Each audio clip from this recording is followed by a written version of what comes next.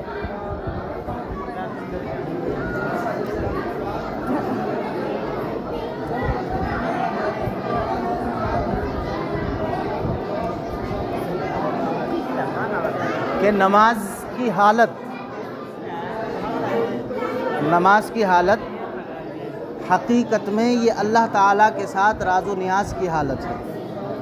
فارسی زبان میں جو بندہ قرات کرے گا نماز کے اندر، عربی عبارت پہ قدرت رکھنے کے باوجود، امام اعظم ایسا نہیں ہے امام اعظم کو عربی عبارت میں مہارت نہیں تھی تب انہوں نے فارسی زبان میں قرات کرنے کو جائز کہا، بلکہ اب عربی عبارت میں مہارت رکھنے کے باوجود بھی امام اعظم نے فارسی زبان میں قرات کرنے کو اس لیے جائز کہا کہ یہ نماز کی حالت حقیقت میں اللہ تعالیٰ کے ساتھ راز و نیاز کی حالت ہے۔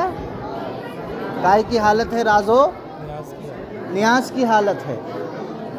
جب راز و نیاز کی حالت ہے تو بندہ عربی کو چھوڑ کے فارسی زبان میں قرات کر سکتا ہے۔ کیوں؟ کہتے ہیں نظم عربی، الفاظ عربی یہ کہتے ہیں انتہائی بلیغ ہیں، انتہائی فصیح ہیں، انتہائی بلیغ اور فصیح الفاظ ہیں، لہذا یہ ممکن ہو سکتا ہے کہ بندہ نمازی جو ہے اس پہ قادر نہ ہو سکے، قرآن کو فصاحت و بلاغت کے ساتھ نہ پڑھ سکے، تو اسی وجہ سے امام اعظم نے قدرت رکھنے کے باوجود نماز میں فارسی زبان میں قرات کرنے کو جائز قرار دیا ہے کہ نماز کی حالت حقیقت میں اللہ تعالیٰ کے ساتھ راز و نیاز کی حالت ہے، اور نظم عربی یہ انتہائی بلیغ و فصیح ہیں، تو ہو سکتا ہے، ممکن ہے کہ آدمی اس پر قادر نہ ہو، یا اس لیے کہ آدمی اگر الفاظ میں عربی زبان میں قرات کرے گا تو اگر عربی الفاظ میں مشغول ہو گیا تو اب اس کا ذہن اس سے اعلیٰ بلاغت، کیونکہ قرآن بلیغ و فصیح ہے، انتہائی بلیغ و فصیح ہے، تو اگر آدمی قرات کرتے ہوئے قرآن کے الفاظ پر یا عربی عبارت پر مشغول ہو گیا، عربی عبارت میں مشغول ہو گیا، تو اب اس کا ذہن اس سے زیادہ بلیغ اور اس سے زیادہ فصیح کی طرف منتقل ہوگا، لہٰذا وہ مقفع اور مسجع عبارتوں سے لطف اندوز ہوگا، لیکن اس کا حضور اللہ تعالیٰ کے ساتھ خالص نہ رہ سکے گا۔ اس وجہ سے امام اعظم علیہ رحمۃ و رضوان نے فارسی زبان میں قرات کرنے کو جائز قرار دیا ہے۔ بات سمجھ میں آ گئی؟ اور دوسری ایک دلیل اور یہ ہے کہ امام اعظم اس کے علاوہ، نماز کے علاوہ دوسری حالتوں میں الفاظ اور معنی دونوں کی رعایت کرتے ہیں، اور ایک قول یہ ہے کہ امام اعظم نے صاحبین کے قول کی طرف رجوع کیا۔ صاحبین کا قول ہے کہ قرآن الفاظ اور معنی دونوں کے مجموعے کا نام ہے۔ صاحبین کا قول یہ بھی ہے کہ نماز میں صرف عربی زبان میں ہی قرات کرنا جائز ہے، اس کے علاوہ کسی زبان میں بھی قرات کرنا جائز نہیں۔ تو اگر امام صاحب کے قول مرجو کو دیکھ لیا جائے تو اب اس سے ثابت ہوتا ہے کہ قرآن الفاظ اور معنی کے مجموعے کا نام ہے، صرف معنی کا نام نہیں ہے۔ اب عبارت دیکھیں، فرماتے ہیں وَهُوَ اسم للنظم والمعنى جميعا، اور وہ نظم اور معنی دونوں کے مجموعے کا نام ہے۔ تمہید لتقسیمہ بعد بیان تعریفہ، قرآن کی تعریف بیان کرنے کے بعد اس کی تقسیم کی تمہید ہے یہ، یعنی ان القرآن اسم للنظم والمعنى جميعا، یعنی قرآن اس نظم اور معنی کے مجموعے کا نام ہے۔ لا انہ اسم للنظم فقط، نہ تو یہ فقط اسم کا نام ہے، کما ينبع عنہ تعریفہ بالانزال والکتابۃ والنقل، جیسا کہ قرآن کی تعریف انزال، کتابت اور نقل کے ساتھ اس بات کی خبر دیتی ہے، جیسا کہ قرآن کی تعریف انزال، کتابت اور نقل یہ اس بات کی خبر دیتی ہے کہ قرآن فقط نظم کا نام ہے۔ لا انہ اسم للمعنی فقط، اور کہتے ہیں نہ تو یہ فقط معنی کا نام ہے، کما یتوہم من تجویز ابی حنیفہ رحمہ اللہ للقراءۃ الفارسیۃ فی الصلاۃ مع القدرۃ علی النظم العربی، جیسا کہ وہم ہوتا ہے اس بات سے کہ امام اعظم علیہ الرحمہ نے نظم عربی پر قدرت رکھنے کے باوجود نماز میں قراءت قرآن کو فارسی زبان میں جائز قرار دیا ہے، اس بات سے وہم ہوتا ہے کہ قرآن صرف معنی کا نام ہے۔ کہتے ہیں وَذَلِكَ لِأَنَّ الْأَوْصَافَ الْمَذْكُورَةِ، اور وہ اس لیے کہ اوصاف مذکورہ جاریۃ فی المعنی تقدیراً، کہ اوصاف مذکورہ یہ جاری ہیں معنی کی تقدیر میں۔ اوصاف مذکورہ یہ جاری ہیں کس کی تقدیر میں؟ معنی کی تقدیر میں۔ یعنی امام اعظم نے عربی عبارت پر قدرت رکھنے کے باوجود بھی نماز کے اندر فارسی زبان میں قراءت کرنے کو جائز قرار کیوں دیا ہے؟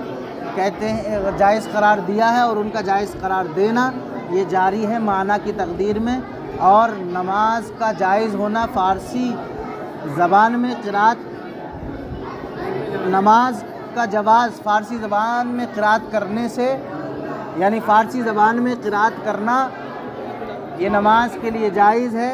کہتے ہیں وَإِنَّمَا حُکْمٌ لِعُذْرِ وَإِنَّمَا هُوَ لِعُذْرِ حُکْمِيٍّ، کہہ رہے ہیں یہ فقط ایک حکمی عذر کی وجہ سے ہے۔ یعنی امام اعظم کا نماز کے اندر عربی عبارت پر قدرت رکھنے کے باوجود فارسی زبان میں قراءت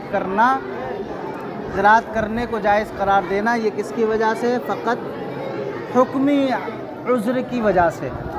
کہتے ہیں وجواز الصلاۃ، اور نماز کا جواز بالفارسیتی، فارسی زبان میں قراءت کرنے سے، فارسی زبان میں قراءت کرنے کو جائز قرار دینا یہ نماز کا جواز انما ہوا لعذر حکمی، یہ فقط ایک حکمی عذر کی وجہ سے ہے۔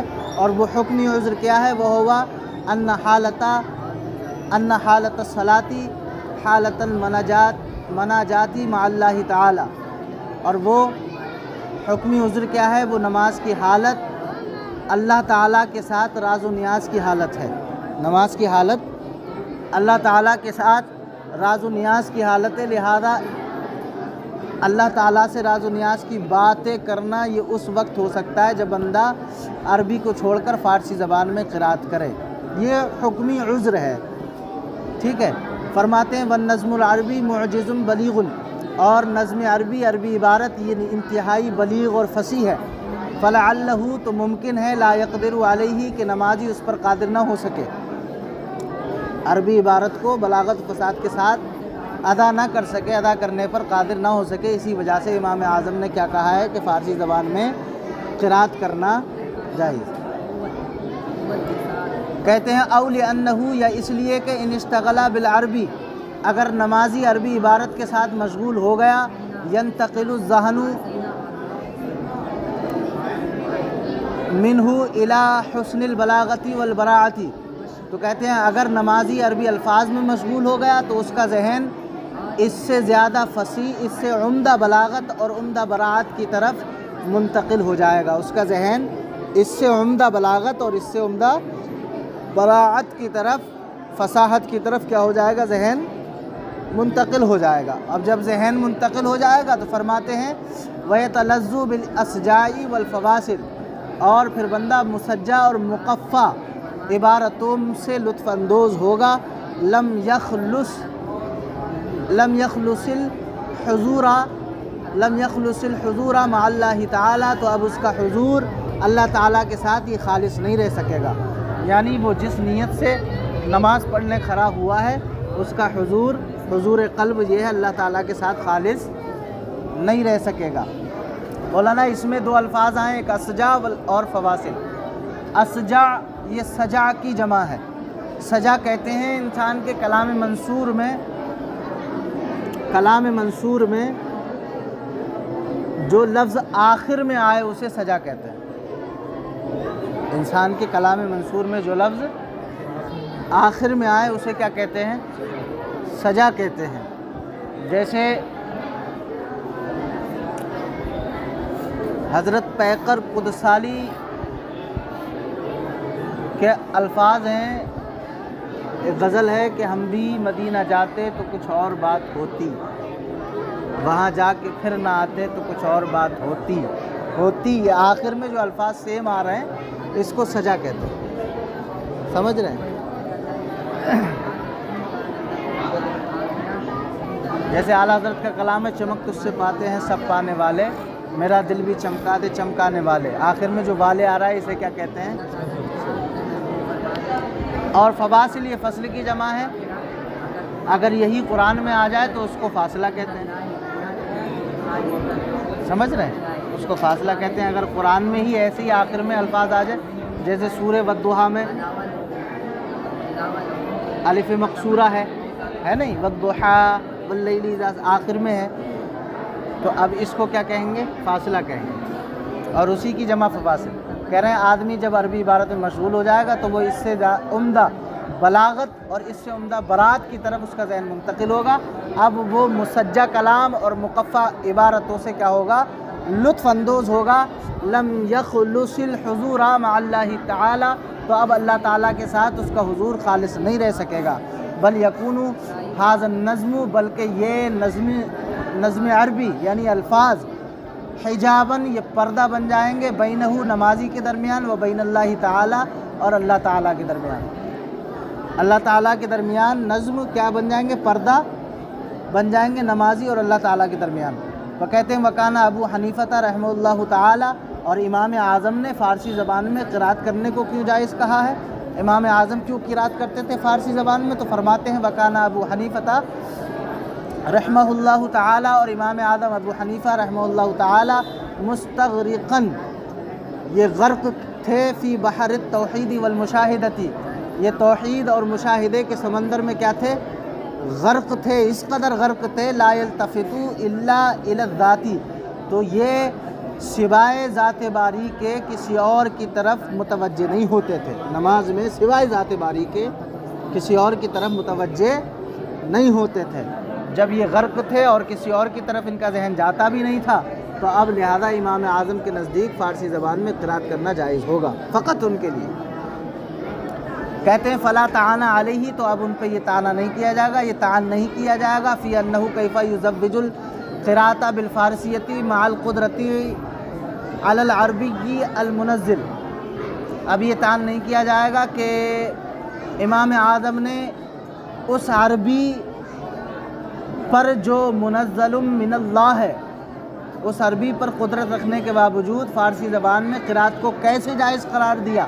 اب یہ تعان نہیں کیا جا سکتا ہے، انہوں نے اس لیے جائز قرار دیا، پیچھے دلیلیں آ چکی ہیں کہ یہ حالت حقیقت میں اللہ تعالیٰ کے ساتھ راز و نیاز کی حالتیں ہیں، اور دوسری دلیل یہ کہ اگر بندہ عربی الفاظ میں مشغول ہو گیا تو پھر اس کا ذہن ذات باری کی طرف نہیں جائے گا بلکہ عبارتوں کی طرف چلا جائے گا، بلاغت اور عمدہ فصاحت کی طرف، سمجھ گئے؟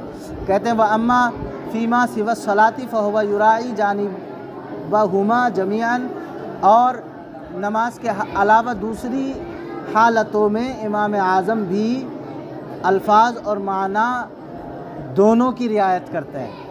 الفاظ، جب امام اعظم ابو حنیفہ نماز کے علاوہ دوسری حالتوں میں الفاظ اور معنی دونوں کی رعایت کرتے ہیں، تو پھر نماز میں فارسی زبان میں قرات کرنے کو کیوں جائز قرار دیا؟